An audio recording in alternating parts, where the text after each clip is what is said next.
పశ్చిమ బెంగాల్ రాజకీయాలు ఒకప్పుడు మేధోతనానికి, సంస్కృతికి నిలయంగా ఉండేవి.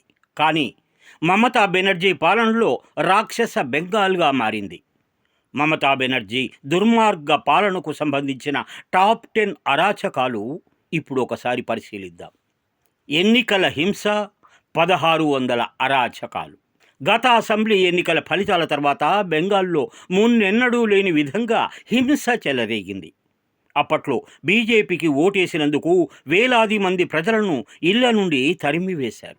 దాదాపు 1600కు పైగా హింసాత్మక ఘటనలు నమోదయ్యాయి. ఫలితాల తర్వాత జరిగిన ఈ దాడులను చూసి కలకత్తా హైకోర్టు సైతం రాష్ట్ర ప్రభుత్వ తీరును తీవ్రంగా తప్పుపట్టింది. ఇక రెండవది, రాజకీయ హత్యలు దేశంలోనే టాప్. రాష్ట్రంలో విపక్షాలకు చోటు లేదన్నట్లుగా హత్యలు జరిగాయి.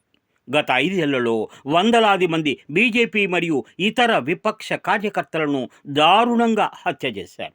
రాజకీయ హత్యల్లో పశ్చిమ బెంగాల్ దేశంలోనే అగ్రస్థానంలో నిలిచింది. ఇక మూడవది, సందేశ్ ఖాళీ దురాగతాలు.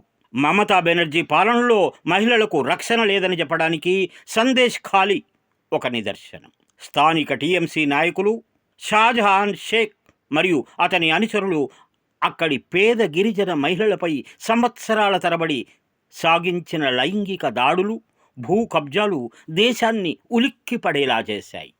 ఇక నాలుగవది, 6000 ఇళ్ళు ధ్వంసం. ప్రజాస్వామ్యంలో ఓటు వేయడం పౌరుడి హక్కు. కానీ బెంగాల్లో విపక్షాలకు ఓటు వేసినందుకు వేలాది మంది ఇళ్లను తగులబెట్టారు. దాదాపు 6000 కంటే ఎక్కువ ఇళ్ళు మరియు షాపులు ధ్వంసం చేశారు. ఇక ఐదవది, వ్యవస్థల నిర్వీర్యం, పోలీస్ అరాచకం. పోలీసు వ్యవస్థ రాష్ట్ర ప్రభుత్వ చేతిలో కీలుబొమ్మగా మారింది. విపక్ష నాయకులపై తప్పుడు కేసులు పెట్టడం, బాధితుల ఫిర్యాదులను స్వీకరించకపోవడం ద్వారా పోలీసులు అధికార పార్టీకి సహకరించారు. యూనిఫామ్ వేసుకున్న గూండాల మాదిరిగా ప్రవర్తించారు. ఇక ఆరవది, సిండికేట్ రాజ్ మరియు అక్రమ వసూళ్లు. బెంగాల్లో సిండికేట్ రాజ్ అనేది ఒక మాఫియాలా తయారైంది. ఇల్లు కట్టుకోవాలన్నా, వ్యాపారం చేయాలన్నా టీఎంసీ నేతలకు కమిషన్లను చెల్లించాల్సిందే. ఈ అక్రమ వసూళ్లతో సామాన్యుణ్ణి దోచుకున్నారు. ఇక ఏడవది, శరణార్థులుగా మారిన సొంత రాష్ట్ర ప్రజలు. సొంత రాష్ట్రంలోనే శరణార్థులుగా మారడం బెంగాలీల దౌర్భాగ్యం.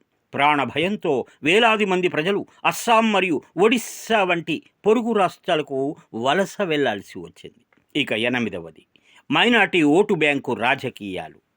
బంగ్లాదేశ్, మయన్మార్ నుంచి వచ్చే చొరబాటుదారులకు సరిహద్దులు తెరచేశారు. అడ్డగోలుగా ఓటర్ కార్డులు, రేషన్ కార్డులు, ఆధార్ కార్డులు ఇచ్చేశారు. సరిహద్దు గ్రామాల్లో బంగ్లాదేశ్ ముఠాలు కబ్జా పెట్టేశాయి. ఇక తొమ్మిదవది, గ్రామాల్లో తృణమూల్ గూండాల పాలన. గ్రామాలను తృణమూల్ గూండాలు గుప్పెట్లో పెట్టుకున్నాయి. ఓటర్లను భయభ్రాంతులకు గురి చేయడం, గూండా రాజ్యానికి దన్నుగా నిలవడం మమతా బెనర్జీ హయాంలో ఒక వ్యూహంగా మారింది. ఫైనల్గా హిందువులు వద్దు, మైనార్టీలే ముద్దు అన్నట్లుగా పరిస్థితి మారిపోయింది. ఇక 10వది, సామాజిక బహిష్కరణ. చివరగా అధికార పార్టీకి వ్యతిరేకంగా మాట్లాడితే గ్రామాల్లో సామాజిక బహిష్కరణ ఎదుర్కోవాల్సి వచ్చేది. రేషన్ కార్డులు రద్దు చేయడం, ప్రభుత్వ పథకాలు అందకుండా చేయడం వంటి చర్యల ద్వారా ప్రజలను బానిసలుగా మార్చుకోవడానికి ప్రయత్నించారు. మమతా బెనర్జీ పాలనలో బెంగాల్ ఎదుర్కొన్న ఈ చీకటి రోజులు ప్రజాస్వామ్య చరిత్రలో అత్యంత క్రూరమైనవి. అధికారం కోసం ప్రాణాలను తీయడం, మహిళల గౌరవాన్ని పణంగా పెట్టడం ద్వారా దుర్మార్గ పాలనగా ముద్ర వేయించుకుంది. ప్రజలు ఈ అరాచకాల నుండి విముక్తి పొంది ఇప్పుడు స్వేచ్ఛా వాయువులను పీల్చుకుంటున్నారు. Mind Media, the voice of India.